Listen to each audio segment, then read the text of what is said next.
ভাত নাই, ভাত নাই। অনেকে 1 ঘন্টা ধরেও দাঁড়িয়ে আছে। মানুষের ভিড় বেশি। জামালের সেই ভাইরাল ভাতের হোটেলে খাওয়ার জন্য মানুষ দূর দূরান্ত থেকে এসে সিরিয়াল ধরে 1 থেকে 1.5 ঘন্টা দাঁড়ায় আছে।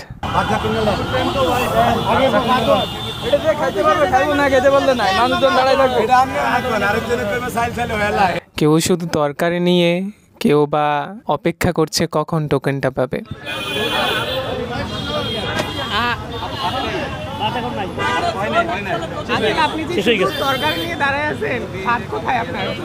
ভাত নাই, ভাত নাই।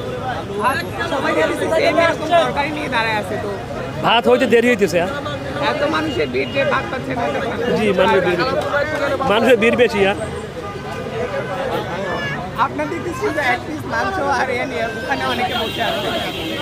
অনেকে জায়গা পাইছে, বসে আছে, অনেক দাঁড়িয়ে আছে, অনেক লোক। তো এই মিরপুর থেকে আসছি।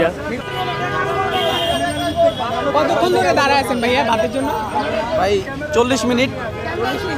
অনেকে দেখতেছি আরো আগে থেকে তরকারি নিয়ে দাঁড়ায় আছে। হ্যাঁ, অনেকে 1 ঘন্টা ধরেও দাঁড়িয়ে আছে ভাতের জন্য অপেক্ষা করতেছে। এতক্ষণ অপেক্ষা করে ভাতের জন্য অপেক্ষা করছেন, কেমন অনুভূতি হচ্ছে? আর কোন জায়গা থেকে আসছেন? আমি আসছি মোহাম্মদপুর থেকে। এখানে খাওয়ার জন্য? হ্যাঁ, খাওয়ার জন্য। এতক্ষণ অপেক্ষা করে দাঁড়াই খাইতেছে? হ্যাঁ, দেখি মিজান ভাইয়ের ভাইরাল হওয়ার পর থেকে আমরা সোশ্যাল প্ল্যাটফর্মে দেখতেছি, এই কারণে আর কি। অনেকেই দূর দূরান্ত থেকে এসে তরকারি নিয়েই শুধু দাঁড়ায় আছে কখন ভাত হবে আর কখন খাওয়া শুরু করবে। ভাত হইতেছে।